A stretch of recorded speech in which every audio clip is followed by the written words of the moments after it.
Ladies and gentlemen, my name is TotalBiscuit. I'm here to ask and answer one simple question. What the free is the arcade? It's a good question, isn't it? Very good question. Blizzard Arcade, or the Starcraft 2 Arcade, whichever you prefer. Now, don't turn off immediately, because you're thinking, what? Why is Starcraft 2 on the main channel? Let me explain.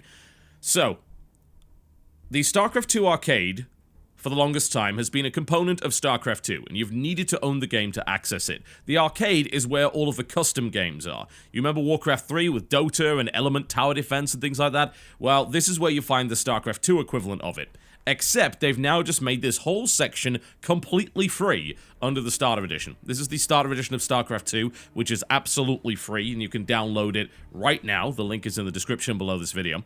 What does it give you access to? It gives you access to a lot, yeah?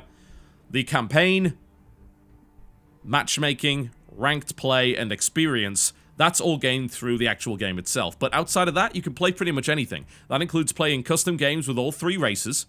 It includes playing arcade games, as well as access to things like replays. So, we're going to focus on the arcade today. I'm going to describe what it is, I'm going to talk about its problems, as well as the StarCraft 2 engine's issues, and I am going to show you a variety of different arcade games, just to demonstrate games that I like, games that I've tried, and also the kind of thing that you can find on this arcade and why it's actually worth looking at. Any of you that have played Warcraft 3 know of the variety of games that are available there, but StarCraft 2 actually has a much better editor, and it has a far more varied engine to actually build stuff in. And that's resulted in some interesting stuff coming out, but perhaps not as much as you might have expected. Unfortunately, the way that the arcade works is a little bit limited. In Warcraft 3, you had a custom game list, which resulted in having all sorts of custom lobbies. And those lobbies could be named pretty much anything, and it was quite easy to navigate those lobbies and find games. This was particularly important when playing games like Dota that had multiple modes, and also, of course, a wide variety of skill levels. Now, the arcade doesn't really have that. What it's got is open games. If I go to open games, I can also filter here by genre. So let's say I want to find an open tower defense. These are the 3 open tower defenses currently available. The problem is, of course, these disappear and reappear very quickly, as you might imagine. One's already gone. There we go. If we go to Arena, we can see this is stuff that's currently available here as well. It's not quite as good as the Warcraft 3 setup. In fact, it's much, much more difficult to actually find the games that you want. The main problem as well is that not a lot of people actually use the open game list because it's not the default. So what that means is instead of finding new games, like say, oh, okay, Marine Arena US sounds interesting, let's jump in on that. Most people actually are in Browse and they look at top played, or they're on the Spotlight. And that means that it's kind of a rich get richer sort of scenario here. If we go to all played on all genres, this is what most people see under the arcade, and these are the games that they generally participate in. Now, it's not to say that these games are bad, they're actually very good. Squadron Tower Defense is very popular. Lottery Defense is a fairly recent addition, which people are really enjoying. I'll show you a bit of that in a minute. Then we've got Nexus Wars, which is, I mean, that goes back so long. It's actually one of the most popular games ever for StarCraft 2. And things like Aeon of Storms, which is a really good sci-fi Dota clone. You've got Desert Strike, which is a tug-of-war map. You got things like Star Battle, which is like a space-based Dota with giant ships. And then you've got all sorts of crazy stuff that goes even further in than that. And if we go through the genres, I can show you exactly what I mean by that. If we go to action, you've actually got things like Raynor Party, which is a remake of Uther Party in the StarCraft 2 engine, with StarCraft 2 themed minigames, which is very much like Mario Party. Hopefully we can get a game of that in today. And then you've got other crazy stuff like Dogfighters, which is actually an action game. It is a third-person fighter game. You can do a lot of stuff within the StarCraft engine. Some of it can be quite difficult to pull off, but you can do it.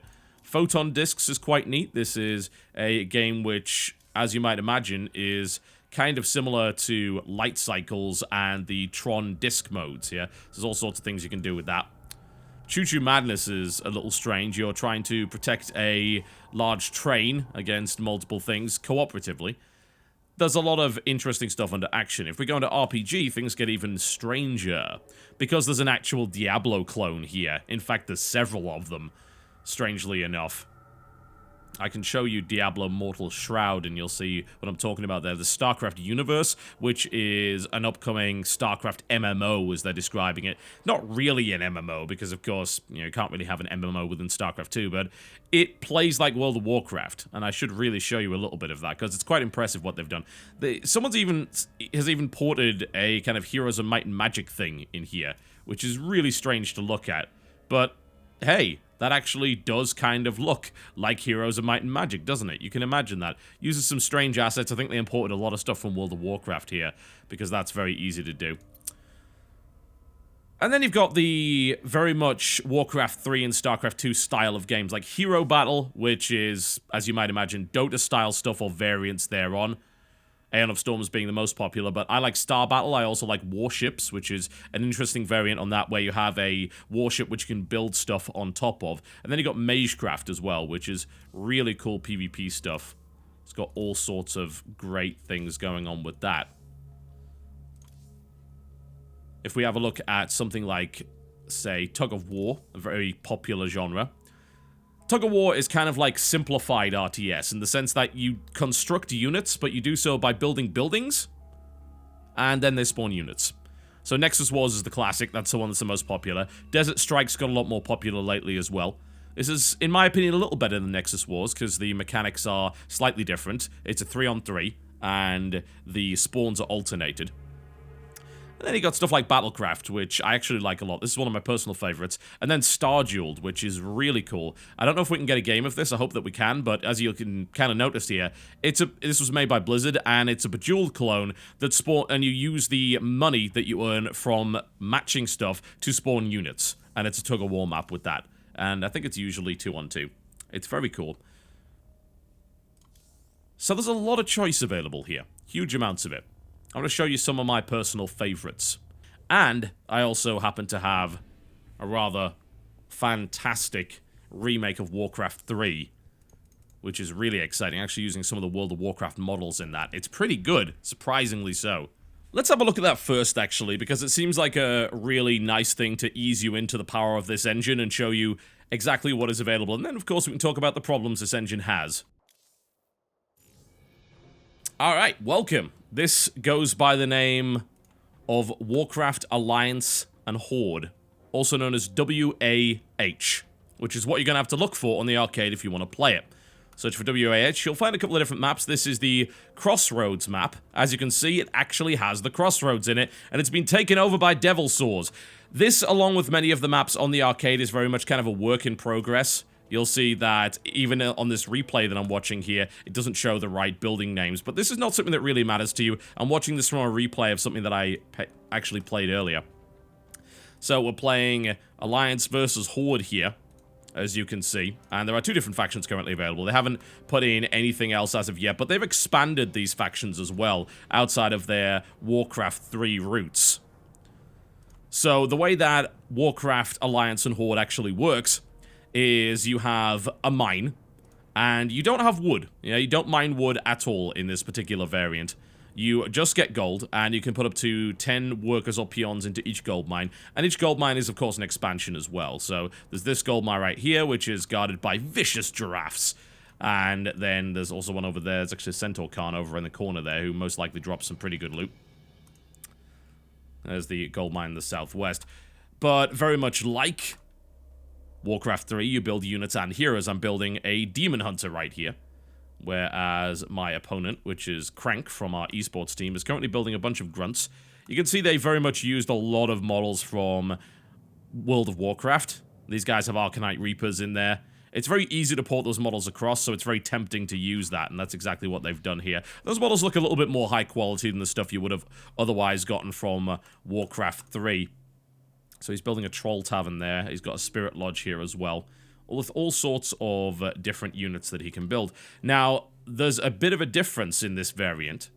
As opposed to Warcraft 3, as I said, there's no lumber, but you have talent points, and you get talent points every 2 minutes, and that gives you 1 gas, or magic stone, as they're calling it here, and you can invest it into, for the most part, upgrades. So if I can enhance my priest, I can get a Frost Mage ability, Mirror, Arcane Explosion, that kind of thing.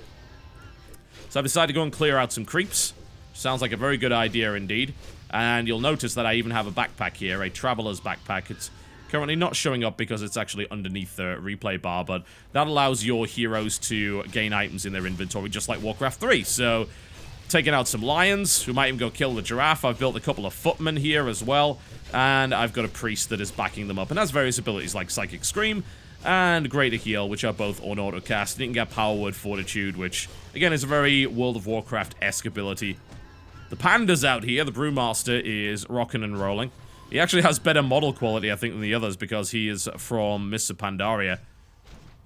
But I think you can see where this is going. It plays a little bit like a streamlined version of Warcraft 3. It's got quite a lot going for it. You can gain access to a lot of the units very quickly, which is quite surprising. But you want to upgrade those units, so you will need things like a blacksmith in order to upgrade ranged and melee attacks, unlock things like druids. But as I said, this is very much a game that is still in beta, so there's an awful lot to be added. They just recently added in druids and the ability to change them between cat form and bear form.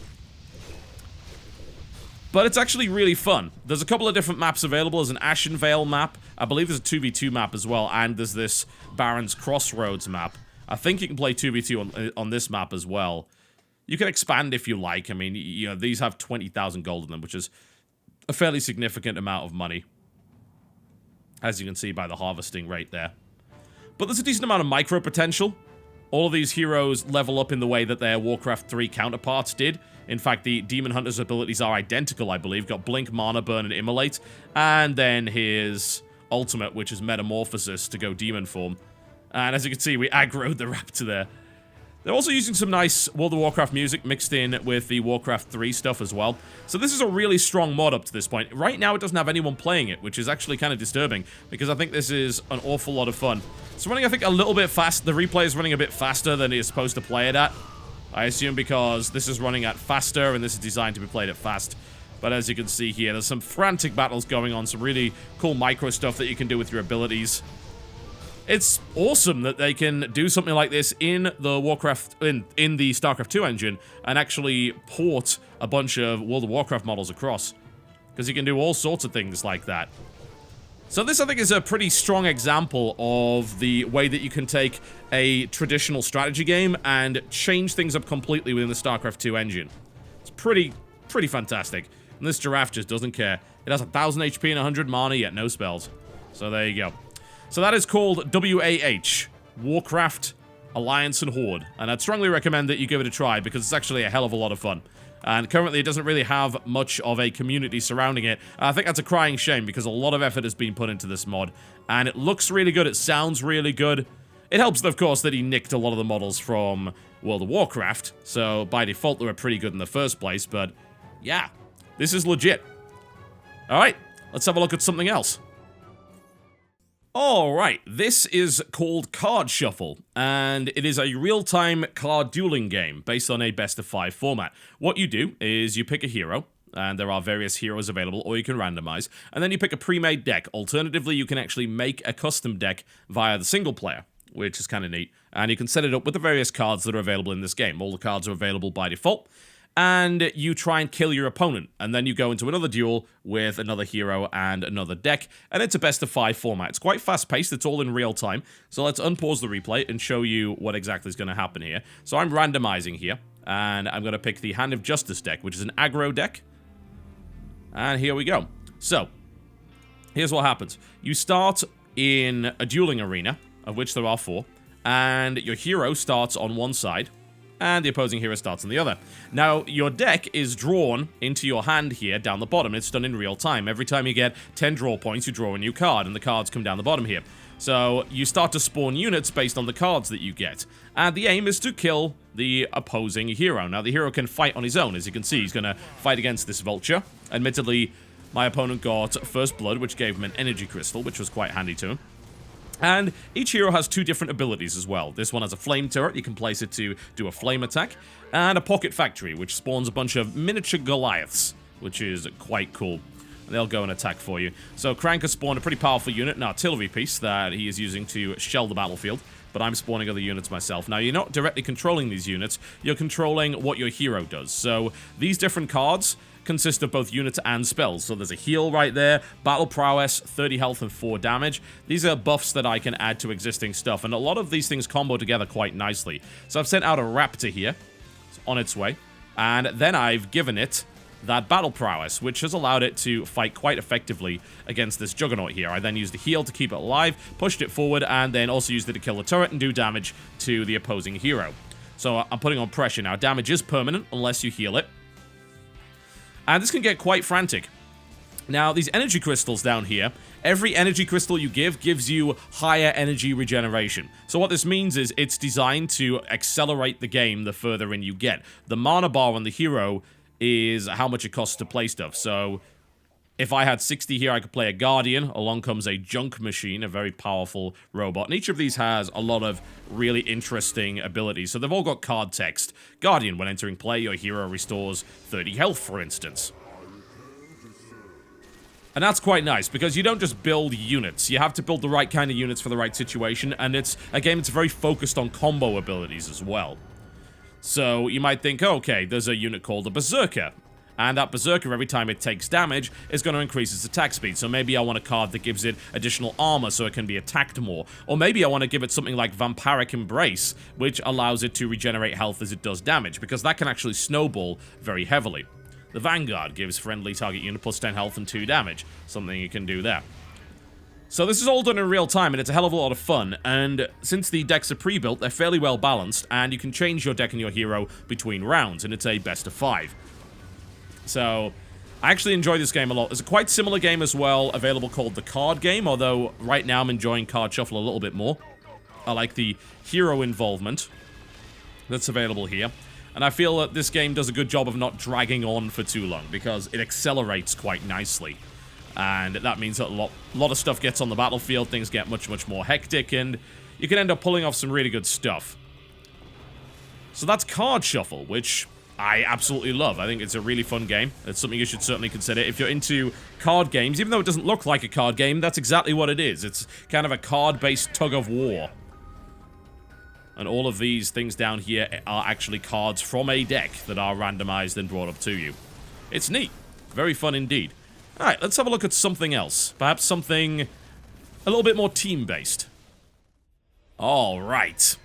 Now this is one of the most polished mods available on the arcade. This is Star Strike. It is a futuristic football game, or soccer if you're in the US. It's 4-on-4, and you use StarCraft 2 units to play a game of 4-on-4 football.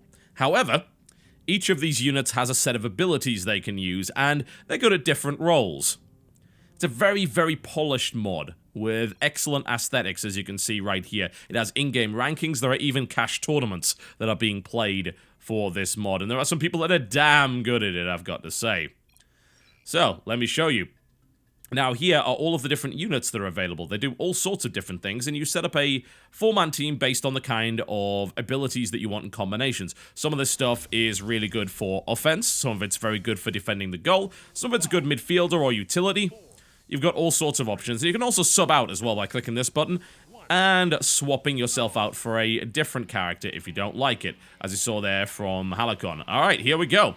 It's even got its own custom music, so this is a really well-polished mod indeed.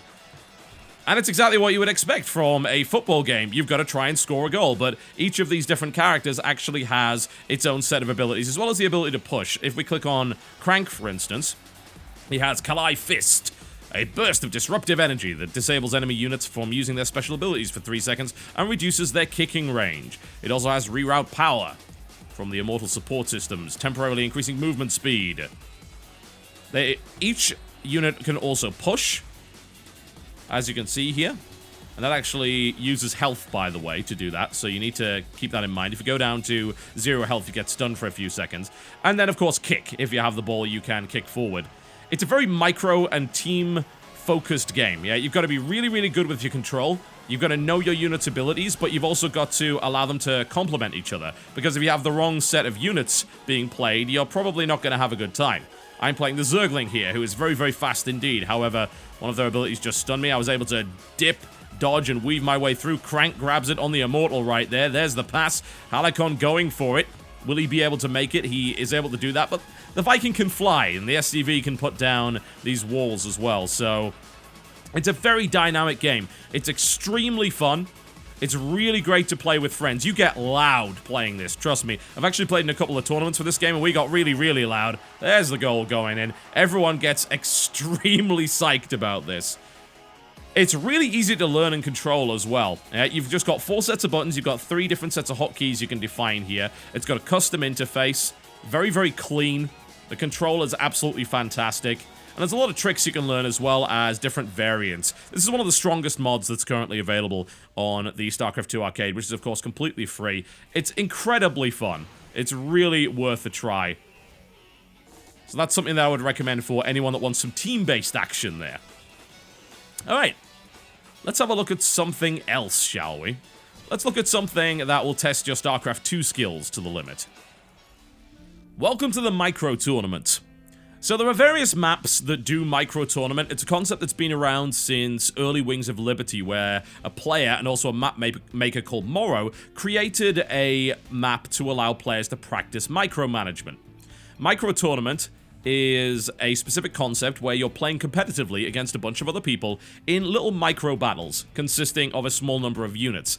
It really helps you practice your control, and it gives you a bunch of random units every time as well, which is actually a hell of a lot of fun. Alright, so you can see there's 4 different sets of micro battles going on here. Unreal versus Carlaw. And they've given them a set of units that have interesting interactions. So this guy has a bunch of Hellbats, some Widow Mines, and some Thors right here. And they're aiming to beat each other. It's really as simple as that. And when they do that, they are able to gain points. The first one to 100 is the winner. But in order to get to the 100, you have to actually win the micro tournament. Because each of these little battlefields right here is an individual fight that's going on. And each of them is actually part of a bracket. So this is the quarterfinals, these 2 are the semifinals, and this is the final right here. And whoever wins gets some points, and then you reset and you do it again with a whole bunch of different units.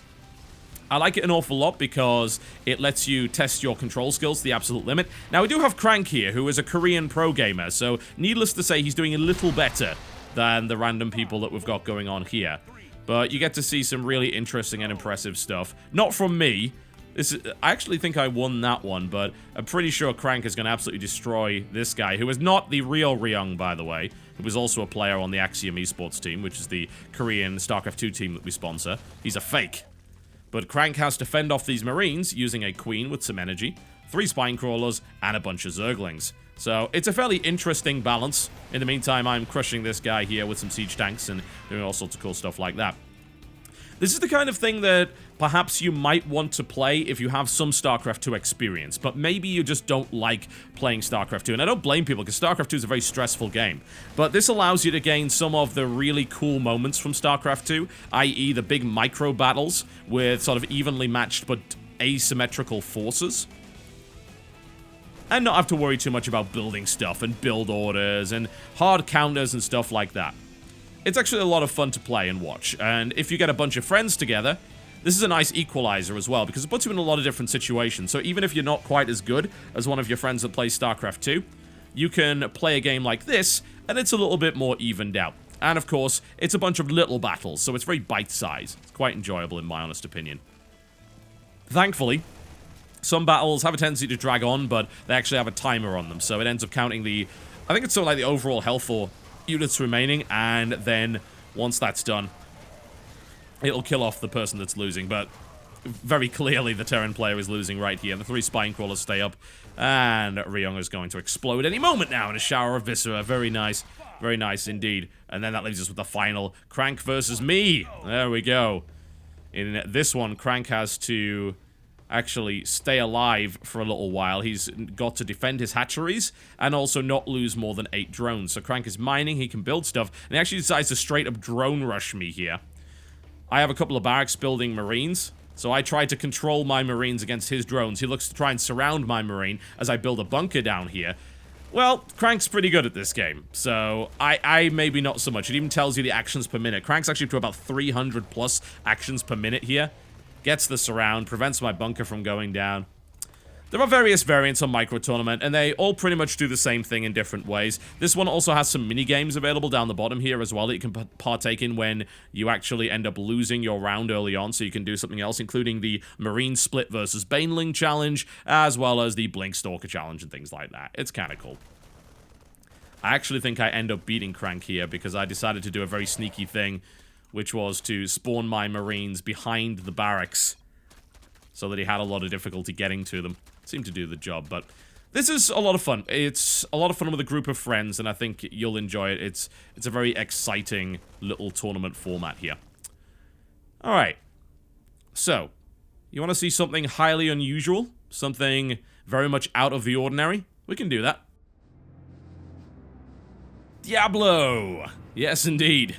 This is the demo version of this, called Blo Mortal Shroud, which is an attempt to create Diablo within the Starcraft 2 engine. Why not? Even got some of the original voice acting in here as well. Yeah. Yes. Yes. Yes. Indeed. Alright.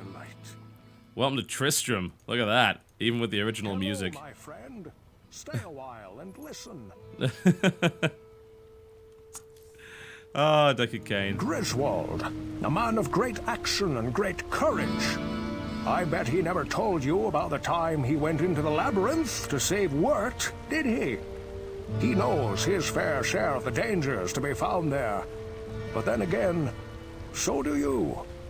He is a skilled craftsman, and if he claims to be able to help you in any way, you can count on his honesty and his skill. All right. Thank goodness. It's just cool to even see something like this, kind of a Diablo 1 remake. Let's head on into the cathedral, see what's going on there. Just for the sake of it. It actually has randomly generated levels, which in itself is kind of impressive. I'm surprised that it even has the ability to do that. But it does. It really does.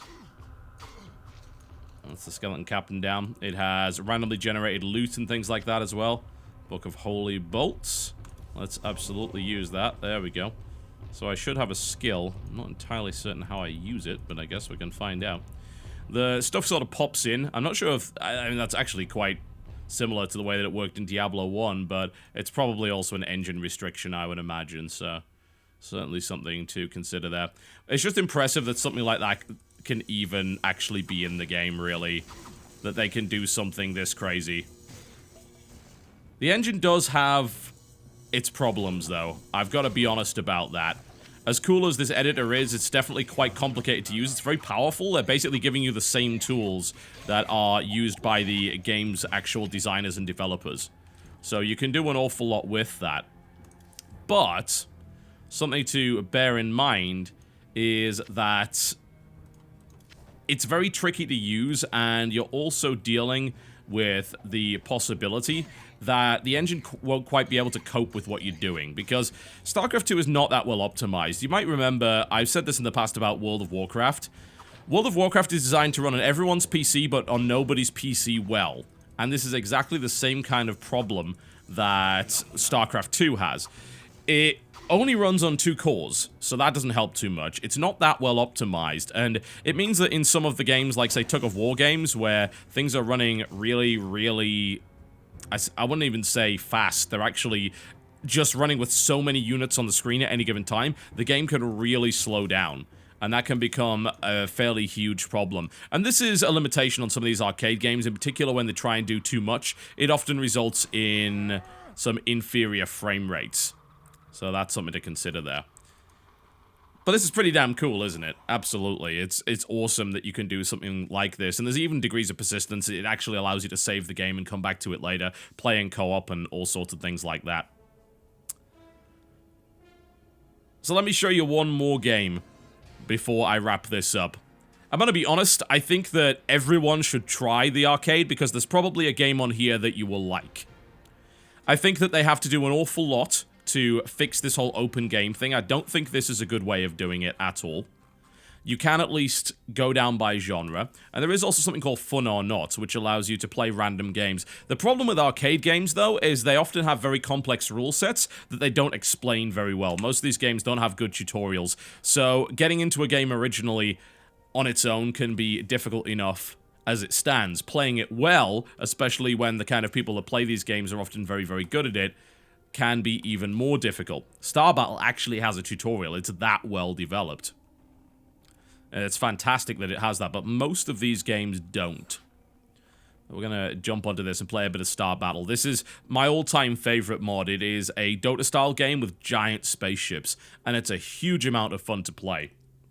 It's very well developed, very well polished. It's had a lot of balance and a lot of work put into it. It's a good couple of years old now, and it's one of the strongest games on the arcade. But one thing I will caution you against is the fact that some of these arcade games have some very hardcore communities. Some of the stuff that I've shown you, in fact an awful lot of it, barely has a community at all. Stuff like Warcraft, Alliance, and Horde, I think, has a massive potential to develop a really cool community around it. Stuff like Star Battle, well, there's a lot of experienced players that play games like this, and they know exactly what they're doing, and if you don't do things right, they'll come down on you pretty hard. Immediate calling you a noob and things like that. It's like playing Dota in Warcraft 3 if you didn't really know what you were doing there. That can be a problem. And unfortunately, the starter edition of this game doesn't allow you to talk in chats, which means that getting together a group of people can be a bit difficult. It's not to stop you from, say, going on Skype with some friends and playing games like this, and in fact, I would absolutely recommend that you do that, but the starter edition is limited to stop things like gold spam and all sorts of annoying bots and things like that that can really ruin your day. But in doing that, they've also very much limited the way that you group together, and the lack of custom lobbies really doesn't help. However, the fact that the arcade is free and you can develop games that can quite literally go out to the world is a really exciting notion. And some of these games are actually a lot of fun, and there's new games coming out all the time. I think there's a huge amount of potential within the Blizzard arcade to really create something that is maybe on the level of the next Dota, maybe create a brand new genre out of nowhere. That would be awesome. That would be great. Hasn't done it yet. I know there's some really strong games like Star Battle, but I wouldn't say that they're anywhere near as influential as something like Dota. Wow, I haven't played this in a while. There's a couple of new ships that I haven't seen before. Should we get the carrier? Should we go straight for the battle cruiser? Let's just go straight for the battle cruiser. They've completely redone this. The ship for beginners here as well. This is version 3. I've never seen this before, so this is really exciting to me. In Star Battle, you level up your spaceship, and you buy all sorts of different upgrades. And it's really, really fun, I've got to say. They've actually changed this so much that I barely recognize how to play it. You used to be able to just buy upgrades. Yeah, I needed to be at the base to upgrade. Okay, maybe I just needed to go back there. I barely remember how to play it. It's been so long. But each ship has a different set of characteristics, and you can buy a bunch of upgrades for them. So, let's see what I want to do. Well, we can just upgrade the laser batteries, I suppose. I can't remember what the best upgrades are. You can also install a bunch of abilities, too, which is quite cool, including a nuclear missile, which is a hell of a lot of fun. We'll get warp jump, and we'll upgrade our laser battery. There we go. I don't suggest you follow this build, because as I said, I haven't played it in a long time, but we're going to warp in on top of one of our friendly units here, and we will engage in the battle. And it will be fantastic. There we go. I'm out of warp. Launch the tactical fighters. Excellent. And very much like Dota, you actually have to fight against these little waves of fighters that are very much the creeps that you will farm in order to get money. It's ridiculously enjoyable, particularly late game when you get a bunch of really awesome stuff and fantastic abilities like nuclear missiles, and you can play as a team. It's got a lot going for it. Each of the ships handles in a different way. They handle very slowly as well, and there's a lot of fire going on. But this map, more so than any other, you might even notice the frame drops right now, very much demonstrates the fact that the engine could really slow down. Bear in mind, I am running this on Ultra. You can, of course, scale the engine all the way down, and you probably should. Uh-oh, bumped into the asteroids, not good. but the game can really slow down to a crawl at times, which is very unfortunate. So if you're playing on a weaker machine, I would strongly, strongly recommend that you just knock the graphics options down to something like medium. Medium tends to run pretty well. Ultra can really chug. I've got mine on maximum right now, so it is slowing things down a little bit. We're up to about 50 frames per second now, but in big battles, things can really slow down. That's particularly true in games like, say... Ooh, there we go. Very, very nice. In games like, say, Nexus Wars, where there's a huge amount of units on the screen at any given time, Socrates is going to get himself killed if he's not careful. I'm going to try and cover his ass. I've lost my shields, though, so I need to back off. There we go. Alright. I'm going to show you one final game here. And I am not going to jump out of this. I'm actually going to finish this off. And then I'll show you one final game that is really quite awesome. Something that really sort of redefines the meaning of the arcade, honestly, because it's basically a full-on competitive RTS that you can play for free. Which is nonsensically ridiculous, the fact that Blizzard have actually allowed for this. So hopefully you enjoy that. I'm going to show you a professional game of Starbow, which is a hybrid modification of Starcraft 2 and Brood War. And it comes together to create something really special indeed. Alright, ladies and gentlemen. Instead of giving you something special, I will. A full-casted professional game here of Starbow, the StarCraft 2 and StarCraft Brood War hybrid mod that you can play for free right now in the arcade. I present to you, from the professional Korean gaming team, sponsored and owned by Cynical Brit, Axiom Esports, in the blue trunks, playing Protoss to the northwest of Fighting Spirit, Axiom Crank. Versus his opponent, his longtime friend and housemate, to the southeast position in the baby blue, playing Terran, hailing from Team Acer. It's MMA. I'm going to make this as newbie-friendly as possible. If you've never watched StarCraft 2 before, I'm going to make this very easy for you. But I'm also going to tell you a few of the differences between Starbow and StarCraft 2, because they are completely different games, essentially, even if they look very, very similar to one another. Have you never seen StarCraft before? Let's get down to the absolute basics. These two players are both from professional gaming teams. They are both Korean. They both live and work this game. That is what they do. They play in tournaments all over the world, and they are paid a salary to play and do the best they possibly can, and of course represent their sponsors. Axiom is my team. I literally own and manage it. I sponsor it. I invest a lot of money into it every month. And Crank is the team captain and playing coach of that team. Acer are longtime friends of ours. They are a team that allied with us for a team league called the GSTL, which we then actually went on to take first place in, and that was really awesome. These guys have known each other for a long time. They were on the same pro gaming team a long time ago called Slayers. They even used to play StarCraft Brood War, which was, of course, the predecessor to StarCraft 2, and now we get to see them fighting in Starbow, which is a bit of a mixture of the two. So what's going on? Well, in Starbow, just in like StarCraft 2 and pretty much any other real-time strategy, you gather resources in order to construct buildings. From these buildings, you can build units. And in this case, we see MMA starting off with the bog-standard basic Terran unit, the Marine. It fires up. It fires to the side. It fires pretty much anywhere you want it to. It is a bog-standard, efficient unit that you can get large numbers of, and you can upgrade it with something called the Stim Pack, which allows it to trade health for attack speed and movement speed. Now, Crank is going into his opponent's base to try and have a look around. He's doing what's called scouting. He wants to know what his opponent's up to. So, usually you'd use a worker unit, like a probe or an SCV to do that. Why would you do that? Because they're quite expendable.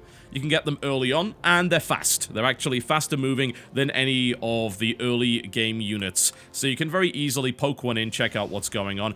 Crank was able to do that. He could have gone into the base, but if he'd done that and checked out, then he would have lost that probe, because MMA's Marines would have killed it. So, he is building a Dragoon here. This is a very heavy assault strider. Very good against Marines if you control it properly. It moves in a little bit of a strange way, let's put it that way. It has a tendency of tripping over itself and getting stuck on things, so you've got to control it properly, but it's very effective once you add an upgrade called the Singularity Charge, which increases its range. Its regular range is 4, it's going to go up to 6, which actually is higher than the range of a Marine, which in this mod is only 4. But if you can get an upgrade for that called the Barrel Compensator, which will actually take it all the way up to 5.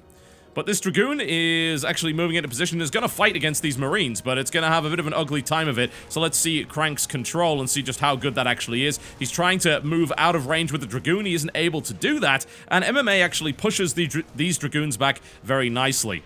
This is a Vulture. It throws fragmentation grenades. Not very effective against the heavy armor of the Dragoon, but it's very fast, and it can also place spider mines, which are very dangerous. Spider mines burrow under the ground and then unburrow and do critical damage to units around them. Crank is trying to push up the ramp here, but he's actually losing his Dragoons, and MMA pushes forward and throws the Dragoon all the way back. Crank's lost several of those already, and those are very expensive units. So, behind all of this, he decides, well, we're gonna need another base, because we need more money. So he puts down what is commonly known in StarCraft 2 as his expansion. This is known as the natural expansion. The reason it's called the natural expansion is because it is the place that you naturally go to expand. It's the closest one, it's the most defensible. This is where your main base is, this is where you start, so this is your natural expansion down here. And then any other expansion, it's a bit further away, it's a bit harder to defend. But MMA is not going to allow that to happen. He is going to move in units across the map, and he's going to attempt to attack. He's moving in with his Vulture here. He's placing a spider mine at the bottom of the ramp there, and there was one at the top as well. One detonates and connects with that Dragoon, doing critical damage. MMA is individually controlling all of his units here. It's a very impressive display. He places another spider mine down. However, Crank is able to quickly target fire that down and kill it, and he is attempting to pressure these Dragoons with his Vultures and Marines, which is a little bit difficult to do. But with spider mines, you can cover your retreat, and you can ambush units. Very good way of doing things. Now, one of the good ways of winning a game of StarCraft 2, or Starbow in this position, is to harass the worker line. These guys are trying to mine minerals and also to mine gas, the 2 resources in the game, so if you kill these probes, then they can't mine anymore. Pretty obvious, isn't it? Vultures are pretty good for this, but MMA is setting up a minefield. He doesn't want his opponent to be able to get out. In the meantime, Crank is setting up some more tech. He's building a robotics bay, which is going to allow him to unlock Reavers, which are very powerful, but very slow drop units. Usually, you put one of these things into a warp prism, which is a giant shuttle, basically, that can actually warp in units and can transport units, and we'll see him building a Reaver right here. He's going to put it into his warp prism, and he's going to control that with great precision in order to take out units. Crank is currently holding onto this area here. He has created a wall to prevent his opponent from getting in. You just do that with pretty much any buildings you wish, but that doesn't mean that MMA has kind of got his own reign over the map. He can do whatever he wants. He's actually built a dropship, which is going to allow him to load up his Vultures and put them in his opponent's main base, bypass those defenses entirely, and Crank might not be ready for that. A Reaver just popped out here and is building a Scarab, which is an explosive missile he'll be able to use, but MMA is already in the main base. Zealots are out to try and defend. Down comes the Reaver, attempting to target down. You'll also notice that there is a mine that has just been picked up here by Crank. MMA trying to make his way into the back here with his dropship. Crank targets it down with a Reaver Scarab and is able to kill one of them. However, MMA is individually controlling each of these units and picking them up and putting them back down again before they can actually take any damage, and he's been able to kill a few workers here as well. So far, not too effective, but in the meantime, as all of this has been going on, because these are pro gamers, guys, they play pretty fast. You want to see how fast they play? I can show you. Let me show you the APM. This is their APM right now, actions per minute. Currently, MMA is doing over 300 actions per minute. He is that fast. Incredibly quick.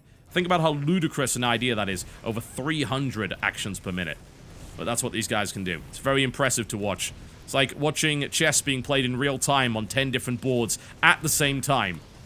At high speed. MMA makes his way into the mineral line. He is able to do damage to the workers. And he is causing a lot of these workers to actually pull away because there's a spider mine placed in the worker line, which is not good. Crank is able to target it down before it detonates, but 14 workers have been killed here by MMA, which means that the mining of his opponent is much slower.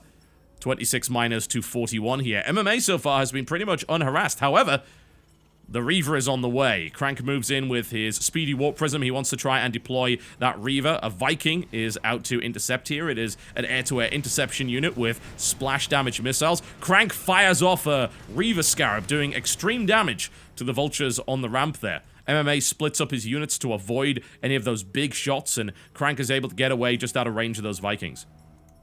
In the meantime, Crank has managed to push his way across the map through the minefield and deploy his Dragoons to try and contain his opponent inside his base. The quicker moving Vultures may be able to fight here, however, in a straight-up fight, Vultures do not beat Dragoons. You've got to be sneaky, you've got to place down Spider Mines, but what he does have in support are Siege Tanks.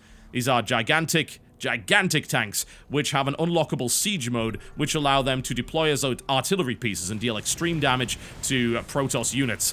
Crank comes in with the Reaver and is trying to get a good target on here. However, the siege tanks are coming from the back. The Dragoons are not doing the job here. The Vultures come in from the side, deploying Spider Mines to the tanks with the cleanup. An excellent win there for MMA as he retakes control of the map here. In the meantime, Crank has taken another base. Unfortunately, he's actually not mining correctly. There we go. He's put his probes to work. And the more bases you have, the more money you've got, but the more spread out you are, so you've got to be a little bit careful with that. Spider Mines have been deployed. A Reaver shot goes off here, and Crank with the pickup. Scarab out of range. The Vultures are deploying as many of these Spider Mines in the base of his opponent as possible. They've actually run all the way through, and in fact, the wall-off was ineffective. Not a good enough defense here from Crank. MMA able to run past with his speedy Vultures, deploy his Spider Mines, and do yet more damage to the economy of his opponent. Crank bringing in his Reaver to clean this up, but that's 20 workers killed now. That's a lot of workers down. So MMA has more money. MMA is sitting on 3 bases. He's feeling pretty comfortable right now, and he's taking control of the map once again with these Vultures, very fast-moving units. And once he's got his tank siege upgrades and a few more factories out to build more tanks, he's going to be in a great spot. You'll see that Crank has created a wall-off with his buildings there to try and prevent any kind of Vulture harassment here. He's going to be able to do that, but there are Spider Mines, so he's got to watch out for that. If Crank gets too close, he could end up having a Spider Mine connect with his units. However, Crank brings his Observer in, which spots the burrowed units and is able to kill them off before they do anything. However, there's a massive minefield outside of this base, so if he goes out that way, he's going to be in trouble. In the meantime, the Reaver is back once again. It targets a Vulture. Is able to connect. However, I think this Warp Prism might go down. The Vikings are trying to get in range to shut this Warp Prism down, which of course will kill the Reaver inside as well, but the Warp Prism is just a little bit too quick, and Crank is once again able to control that and pull it away. Right now, however, there's a scary army of 6 tanks and 20 Vultures on the map here for MMA. He's going to try and push across the map against 12 Dragoons, a Reaver, and 4 Zealots. That's certainly enough from MMA to really break the back of Crank if he wants to. He's also building a fusion core to gain additional upgrades, and 3 tanks at a time as Crank is attempting to move through this minefield. However, what that means is that MMA has the chance to siege up here with his tanks. These guys deal 75 damage at 12 range with area of effect. Very nasty indeed. They also deal explosive damage, which is 100% to armored units like the Heavy Dragoon. Another Vulture run-by is attempted here by MMA. The speedy units are able to make their way through, straight into the mineral line, and deploy Spider Mines at the top of the ramp. Crank responds with his Reaver. He's trying to do something with that. However, MMA has a dropship, which enables him to transition from attacking the 3rd base right into the main. And Crank has no defense to this. In the meantime, he's simultaneously attacking the choke point right here, the bridge to that natural expansion of his opponent. MMA trying to do damage to key tech structures. MMA sieges up. You don't want to be anywhere near 6 siege tanks. Not with Dragoons. They're very dangerous. You've got to avoid them. If you go into range, that happens. Dragoons just melt as they attempt to assault this particular position. Crank would need some kind of air attack, and MMA is also attacking the 3rd as well at the same time, placing mines down here, attacking the mineral line, attacking the natural. MMA's in a fantastic position at the moment, and Crank responds by building Zealots. These tough armored psionic warriors with dual psi blades are able to effectively engage against tanks. However, the question is, can he even make that happen? MMA is now making a determined attack on the 3rd base. A much reduced Protoss force is attempting to respond here. The wall-off has been completely obliterated by tank fire. The Vultures are now free to go in and do damage to the mineral line once again. Crank can't build any more units. He's lost too many pylons. That supply counter right here indicating red, meaning he can't build anything else. Crank charging into the tank line, taking horrendous losses as he goes. All of his Dragoons melting. However, a flank comes in. Crank comes in from the side to try and engage here. Brings in some Zealots, but it's not enough. And good game is called as MMA is able to defeat Crank. And that's what a game of Starbow looks like, ladies and gentlemen. It's perhaps what a game of StarCraft 2 looks like as well. Of course, a little bit different. This is a modded version of StarCraft 2. But if you want to watch some professional StarCraft 2, I've got plenty of it over on my second channel, which is youtube.com/TotalBiscuit. I hope this has been a really good look, and I really hope that you enjoyed it, more to the point, at the Blizzard Arcade. There's so much variety to find here. There's professional level StarCraft all the way down to all sorts of custom games and crazy stuff that you can find, and it's all free. Click the link in the description below this video to download the StarCraft 2 Starter Edition. For those of you who don't know, StarCraft 2 and Pro StarCraft is very much a hobby of mine. It's a passion project for me. I run a professional team out of South Korea. That is certainly quite expensive, but it's a very enjoyable thing to do indeed. It's very rewarding, and I castle a professional StarCraft as a passion project. I'm launching a new series of events called Clan Wars, which will begin in February. They are going to be team formats on some really interesting maps. You're also going to be able to see games like Starbow played in there as well. So hopefully you enjoyed this introductory cast to Starbow and StarCraft 2. Esports is very much a real thing, folks, and if you've ever seen it live, it's very exciting to watch. So hopefully a couple of you will consider checking out my StarCraft 2 channel, where you can find me and other professional casters bringing you pro games of StarCraft 2. The arcade, ladies and gentlemen, from Blizzard, available for free in the description below this video. There are so many more mods for you to check out. I just gave you a tiny sample today, so please do go and have a look. My name has been TotalBiscuit. Thank you very much for watching. I'll see you next time.